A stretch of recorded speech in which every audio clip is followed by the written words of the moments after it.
Welcome back. Thank you all for joining us at Global Citizens Malaysia.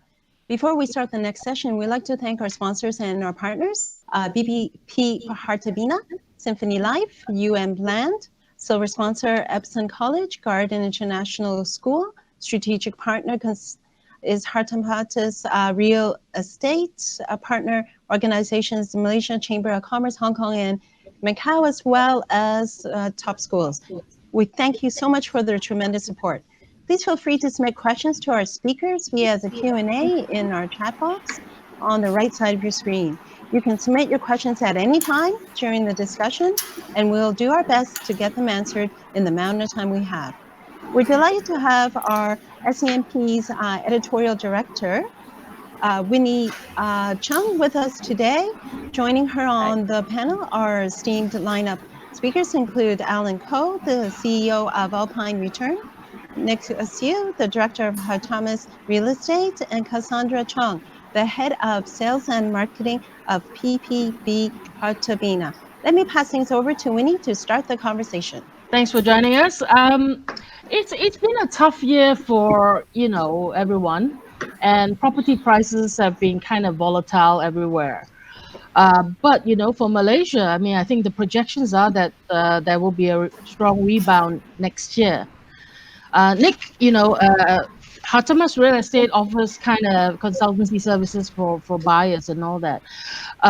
Perhaps we can start off with you telling us what makes Malaysia still such a great destination for property buyers from Hong Kong.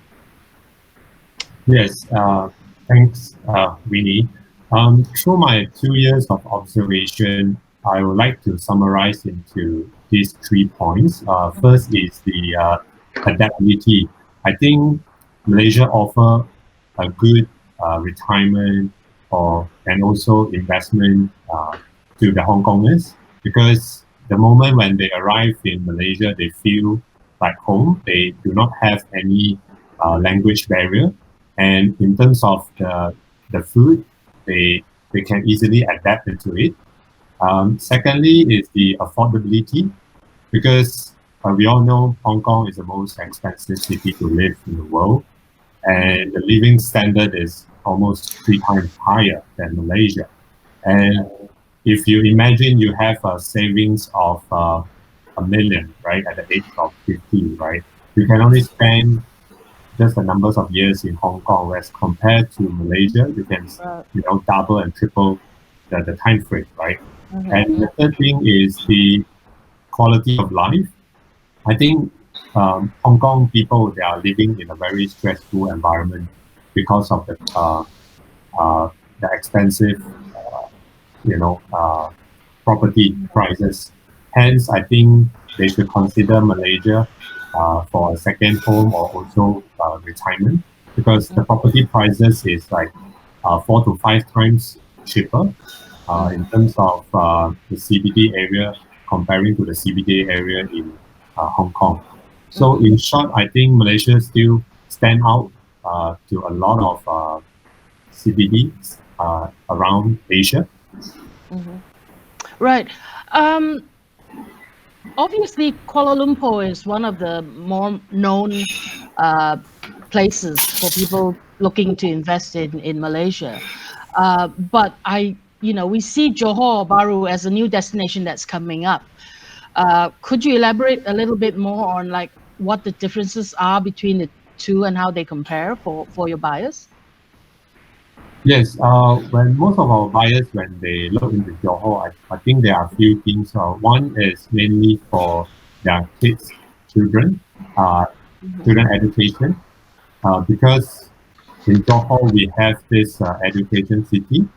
I think over the last few years, Malaysia has attracted world-class universities such as Reading University and international schools such as Marlborough from UK. So, so imagine you are paying almost 50% lesser of the price by sending your kids over to UK, right? And also the living standard is 3 times much cheaper compared to Hong Kong. Yeah. So hence why people are looking to Johor. First is because of the education and also because of the close proximity to Singapore. Yeah, Right. because of the living standard is in Singapore is rising rapidly, and we see there is a trend of Singapore people moving to Johor, and they don't mind commuting between the two cities, with an hour journey. So we see the potential and the upside of Johor. Imagine like Johor will be the future of Shenzhen, as compared to Singapore is like Hong Kong. Right. Yeah. What about KL then? Yeah. Have a direct comparison between the both based on the differences of the city characteristics. But for buyers who are looking for KL, they are more investment centric, right? They are paying much more attention towards the returns. But at the same time, they believe in the long-term growth of the city center, because if we compare to cities like Shanghai, Hong Kong, and Singapore, our property prices are still relatively low. Yeah. So I believe you never go wrong when you bet on, investing in a city center like KL, with the upside of upcoming our first financial center at Tun Razak Exchange, up and coming KL Singapore High Speed Rail, and also Malaysia is now attracting a lot of multinational company coming in, such as Alibaba. They have set up their Southeast Asia office in Malaysia. So this gives you some indication, why MNC from around the world are attracted to Kuala Lumpur. Right. So on that note, let us come to you in Kuala Lumpur, Alan. Right. Symphony Life, under Symphony Life, you are actually looking at Star Residences, which is a multi-use project. Maybe you can tell us a little bit more about this new trend and how it's affecting, the lifestyle trends in KL.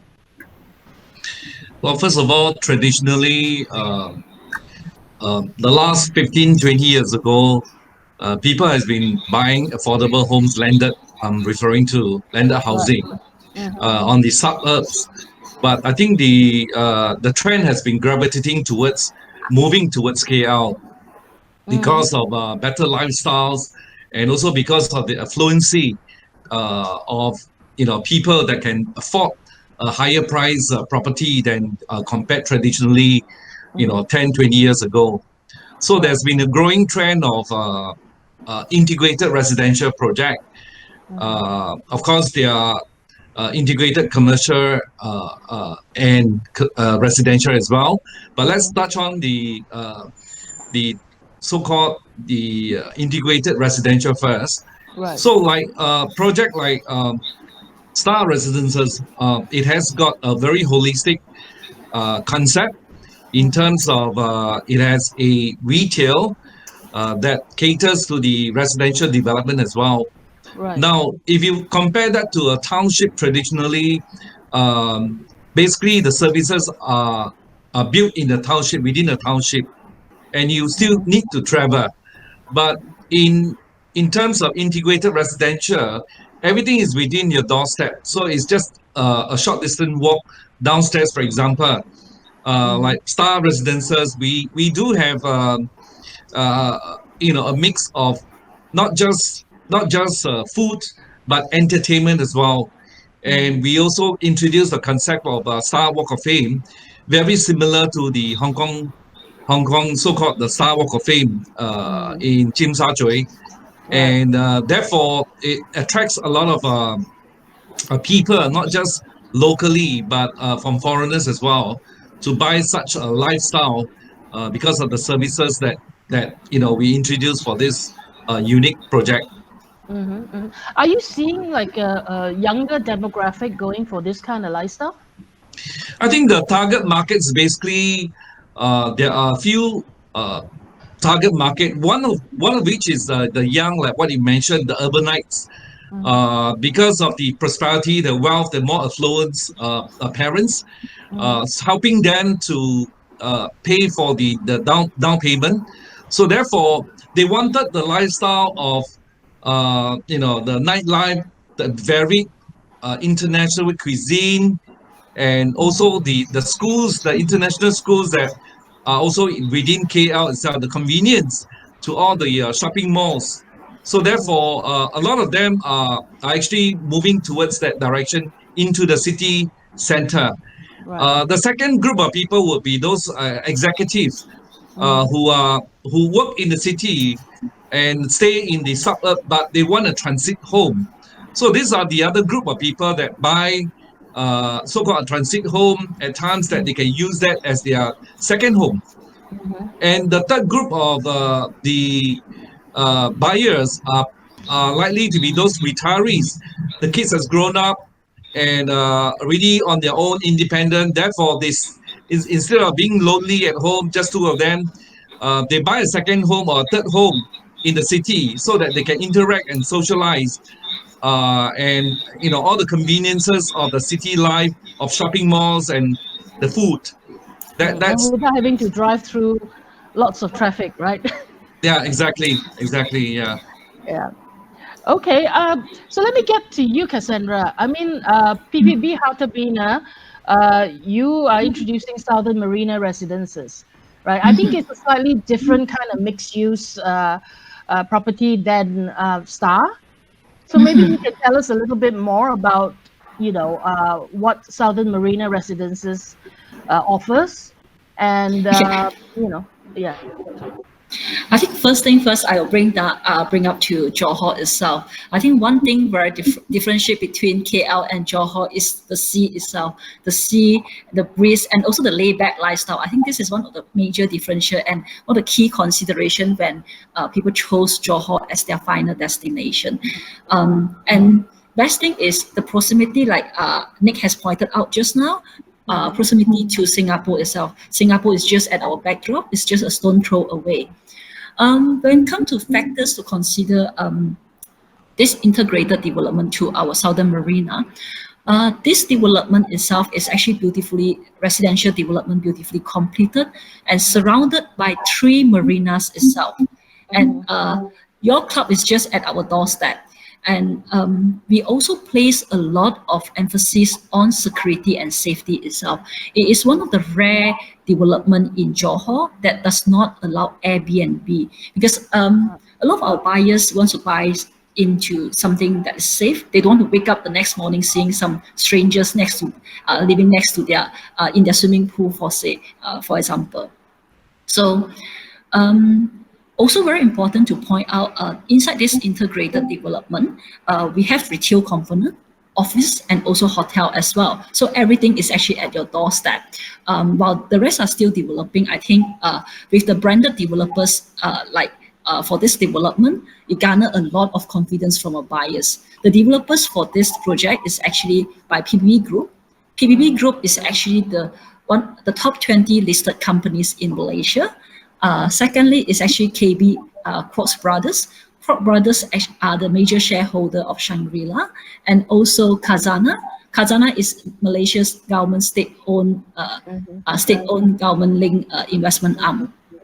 So actually, this development gave a lot of confidence to our overseas buyers.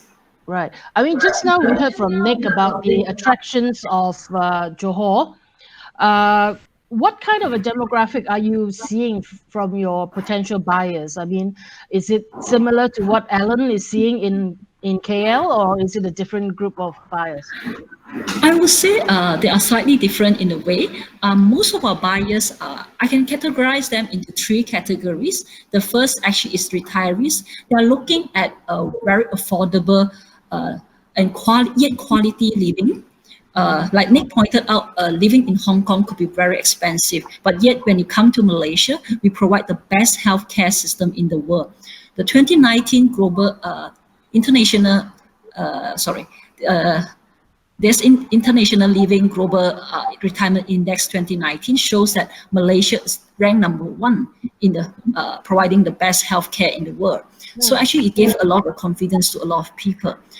These retirees also place a lot of emphasis on leisure. So we are actually a stone throw away from the golf club and also yacht club. So this is things that they are actually looking forward to. Second group is actually people who wants to, or younger generation who actually wants to raise their kids on a much more quality and laid-back lifestyle. So they actually chose to come here. We have a very established education city here, like Nick has pointed out as well. Marlborough College, we have Raffles International School. You want British, you want Canadian, or you want US syllabus, is all within reach. The third group of buyers is actually urbanites also. They're actually looking for something quality lifestyle, because a lot of things can be done online. So they not necessarily have to live in Hong Kong. So I think this pandemic has changed people's lifestyle and perspective about home. So this is the three groups of buyers that we are looking forward to. Okay. So I mean, as from what I know of Johor Bahru, it was usually a landed kind of property market. So I mean, let me put this to both Ellen and you. What do you see what makes these mixed use projects more popular than landed properties now? Maybe I can start with you, Ellen. Yeah, I think as I mentioned earlier, traditionally the townhouses, the township has been the number one affordable housing in Malaysia, and the services are built around it. So as we evolve, it become more complex in terms of the integrated development that KL is offering now. For example, the KL Central is a transport hub with hotels, with Grade A office building and high-end residential. Right. And a lot of trains actually converge here. And you can even take a fast-speed train all the way to the airport in half an hour. So this is very, very convenient. The latest one, of course, is the Tun Razak Exchange. And that is also a integrated development consisting of, again, the Grade A office building, HSBC is there, among other banks. And there's also a huge retail mall and a high-end residential as well. So this conveniences that the concept of the TRX can offer does attract a lot of international foreign buyers as well as locals as well to come to this place, because as the integrated development evolved, it actually evolved into a smart city, which is even more complex because there are the hundreds of multinational companies are there, the technological firms are there, and the social interaction, the link, the bridges are there, the green buildings are there. So basically, any form of lifestyle that can think of, the integration basically for this kind of development is more than just an integrated development, where even the the future fast speed train from Singapore will come to this station in 90 minutes. So we call this, I would call this smart city than just a ordinary integrated development. So again, this is certainly an attraction for a lot of foreigners as well as locals. So I mean, we heard from Cassandra just now. Cassandra, you were talking about the security and all that with your property.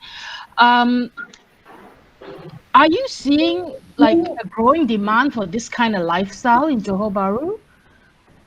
Definitely. I think pointed out, let me bring back to the question that you mentioned just now about landed and also high rise. A lot of people say Malaysia has plenty of land, you should choose for landed development. Okay, but actually comes up to foreign purchase, cross-border purchase of properties. A lot of people actually chose to buy an apartment because it's much easier to maintain. A lock-up apartment, if you want to rent out, is also easier. I think there is an easier market to manage as well. Secondly, in an apartment, there's a lots of facilities that actually what our buyers are looking forward to. So this is something very important. And as a foreigners, if you live in an integrated development, this is a lot of convenience within you. Is actually very very easy for you to adapt to the local lifestyle. I think also, if you live in the apartment, you actually can see the sea. During New Year, you can actually see a beautiful firework in Puteri Harbour itself. I think this is one thing that landed development probably cannot enjoy. So that's why a lot of our buyers choose to buy apartments compared to the landed development. Yep. Okay. So let me get to you, Nick. I mean, in your position, like, what are you seeing from the market so far? The interest in the market, is it for mixed use properties or landed developments? Yes, thanks, Winnie. I think if we look into Hong Kong market, I mean, Hong Kong people have been living in the high-rise buildings for the rest of their life, right?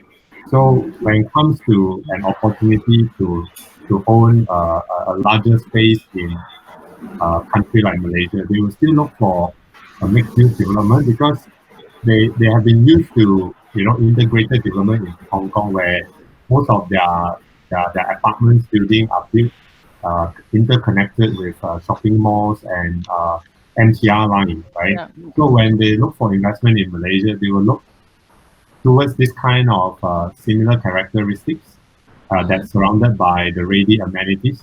I think they just look for something that is convenient stuff because as compared to landed property, as highlighted by Cassandra just now, I think besides the security issue is the convenience because most of our landed projects in Klang Valley is 30 to 45 minutes away from KL city center, right? So transportation is an issue unless they purchase a car. But most of the time they just prefer that they just go with Grab, yeah. And then thirdly, because of the accessibility, because imagine you need to travel 45 minutes to an hour or longer with bad traffic to arrive at city center. So it's something that they are not very familiar, and they will rather put their money into mature cities like, for example, KLCC area, Bangsa, Damansara, or Mont Kiara. Yeah. Right. So, Ellen, for you, I mean, you were talking about smart cities just now, and what are the most crucial elements that every smart city should have? Maybe 3 elements that they must have, or 3 to 5 elements. I think for smart city, first and foremost, the transport hub must be there. To offer the conveniences of basically travel, whether by itself in terms of the local travel or travel, for example, all the way from Singapore, the fast speed train to Malaysia, KL, Kuala Lumpur. So this is, I think, very, very important. Secondly, the conveniences of basically there must be a retail mall there so that to offer the lifestyle, the food and amenities, the services, definitely that must be there as well. And thirdly, the infrastructure in terms of the offices, the population must be there to create the social interaction, the green parks as well. The green parks for people to basically relax and interact and even to exercise. So that itself will make it more holistic and more wholesome for a smart city to exist in any countries in the world. Right. And what about you, Cassandra? Are your views the same, different? I totally agree with Alan. I think his pointers are very valid, but I would add on one more pointers, which is the high-speed internet. It's actually very important as well, as people actually live in this world, and during this pandemic, it's even more prudent. I must say that. Right. Yep. Yes, we all can't live without internet. Yeah, that's where we meet now today. Especially today. Yes, exactly. Yeah, to round up, I mean, Nick, the Malaysia My Second Home scheme was just suspended recently for overhaul or something. And so my question to you would be, what are the key elements home buyers should keep in mind when they're looking for property in Malaysia? And is now a good time to buy? Yes, thank you, Winnie. I will break down into two. I will first answer your first question. Is it a good time to buy? I think there's no right formula to that. How can we determine when is a good timing? But looking at the current environment, I think it's a good timing based on a few factors. One is the low interest rate environment, and also the currency. If you compare to 2019 and 2020, actually, Hong Kong buyers can save up to 150,000 Hong Kong dollar. Wow. Okay. Yes. Yeah, because our bank has relaxed their interest rate. Just give you a perspective, last year, the borrowing rate, we are looking at 4.3 to 4.5, for foreigner. But this year, we are looking in between 3.2 to 3.4. So that 1% saving alone can save you a lot over the tenure of your mortgage. And we see the rise of Malaysian ringgit the last 3 months against Hong Kong dollar is up 3% by now. One of the main reasons is the US dollar is depreciating, and Hong Kong dollar is pegged with US dollar, as we all know. And I think right now, market has more certainty and clarity after the US election and the announcement of the COVID vaccine. So, and the bonus is developers are offering a very attractive and good package to the buyers, and these are not all the time happening, only this short period. So, in short, I think the buyer should capitalize in all this favorite environment towards them. And second, to your question, what they should keep in mind before they invest, right? I think the first thing very important is you need to analyze and study the developer background and track record. You need to compare, the finishing of the product quality, so that your investment is safeguarded in that sense. And secondly is the location. Make sure you are surrounded by all the ready amenities, right? Transportation, retail malls, hospitals, or even school. And also, very importantly, you need to have a commercial hub within 10 to 20 kilometers within your location, because these are the target group that you like to target, to become your potential tenants. So what about the Malaysia My Second Home scheme? I mean, is that something that's going to affect buying? Okay, to be honest, yes. Since the suspended of our MM2H program, the sentiment has softened. But I'd just like to clarify that MM2H program has nothing affiliate with property investment. They are both different subjects. So I believe our government is working hard to come out a new and improved scheme. Because our scheme has been there since 2002 until today is 18 years. And every year, imagine MM2H is bringing in billions of dollars to our economy. So what I wanted to say is Hong Kong potential MM2H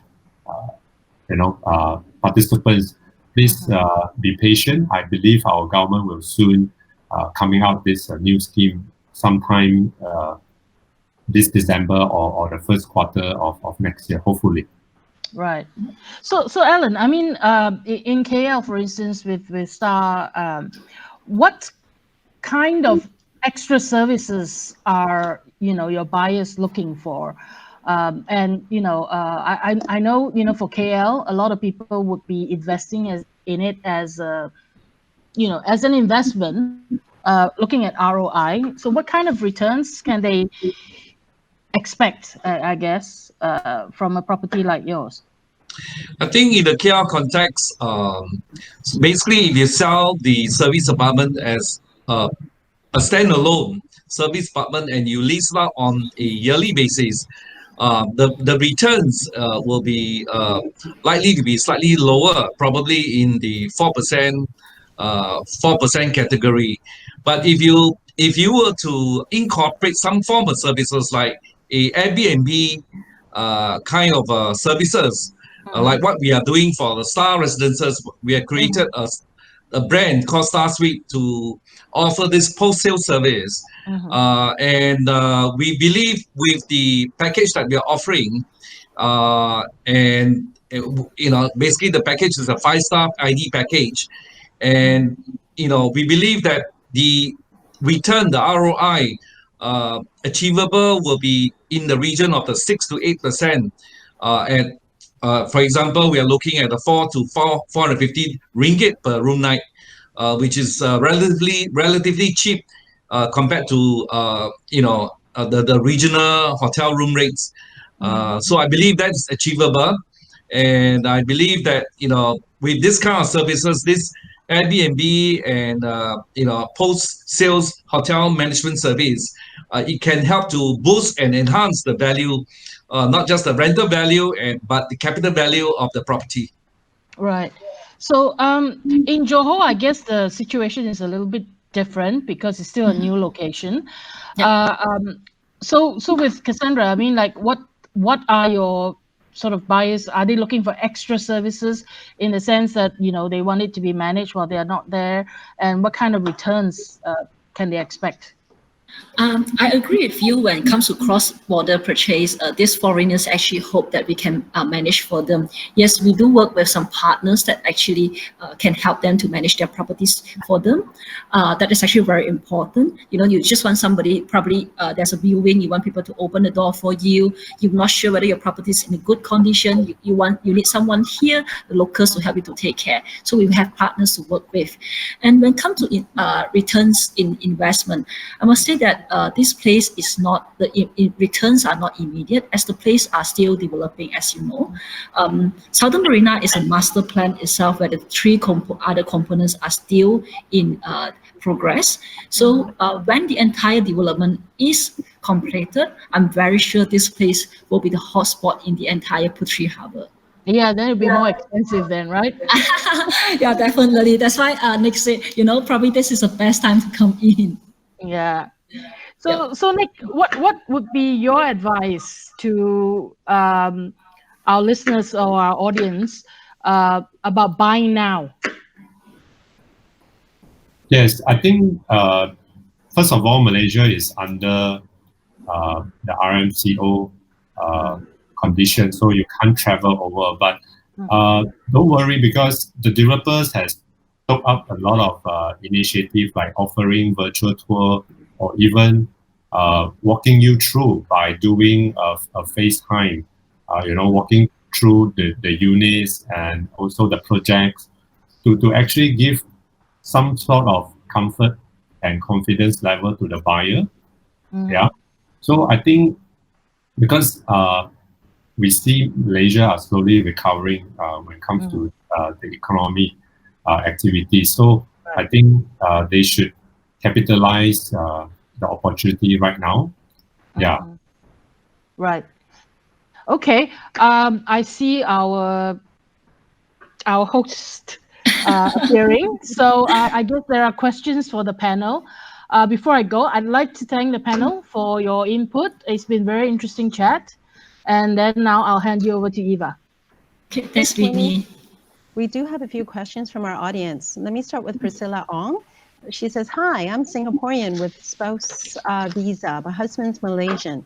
We're planning to buy property soon, but was wondering if we need to buy the minimum cap of 600,000 ringgit because of me being a foreigner.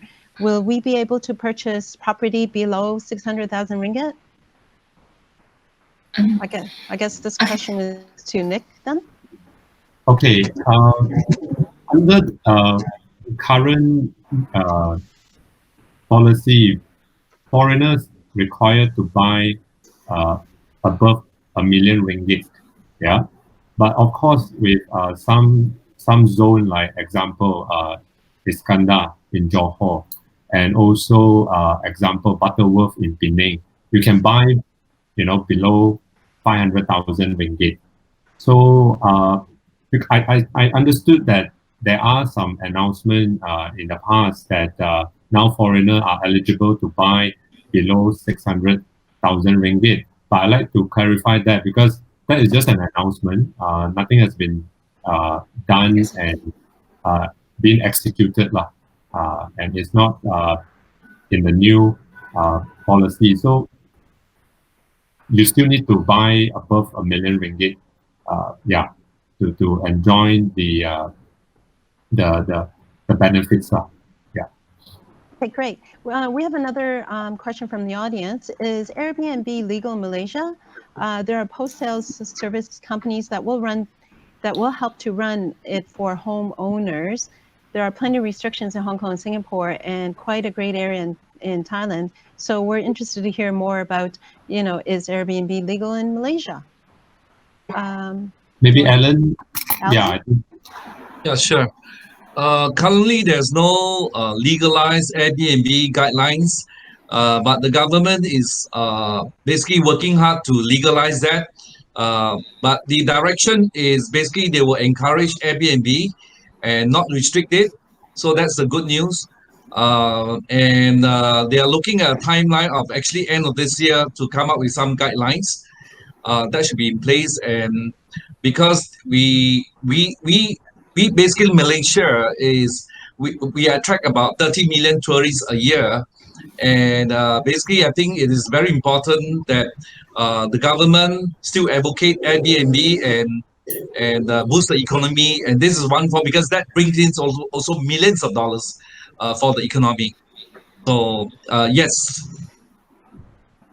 Okay. Ted Wong has asked, Cassandra, I'm interested to hear more about your project. Can you tell me more about the sustainable elements? The sustainable element, this project itself is a green building by the local authority. There's a lot of emphasis given into this development. If you can see this picture that's shown just now, we actually has a large balcony that actually encouraged ventilation comes into the development, the sea breeze, the wind. When it comes to the design of the development, we emphasize a lot. Even this building itself is not south orientation. Our sanitary wares and fitting are GBI, are the Green Building Index compliance. These are small little things that is very important to us because in long term, this is going to be important to buyers in terms of maintaining of their properties. So I think sustainability is one of the key priority when we design our development. Alan, do you want to add to that? Yeah, green buildings are very important, but I think most of the buyers, they look for green features, like green large landscape, for example. And this is actually the experience I had in one of my projects, which is the KL Eco City, when I undertake to help on the master planning. And green features like recycling in terms of rainwater harvesting is also very important because basically you just recycle the rainwater and it helps to save costs as well. As well as the double glazing for the office, Grade A office building, I think that will help to save a lot of energy. And at the end of the day, it also helps to promote social well-being for those working in the office. Great. With that, that seems to be all the time that we have. So thank you, Winnie and Cassandra, Alan, Nick, for your valuable insights. Malaysia, as you know, Malaysia is one of the expats' favorite place to live in Southeast Asia. Come and learn more at Hartamas Real Estate Seminar with one-on-one consultation. For more information, please scan the QR code that you see on the screen right now. Thank you. Thanks, Eva. Thanks, South China Morning Post. Thank you, everyone. Bye. Thank you.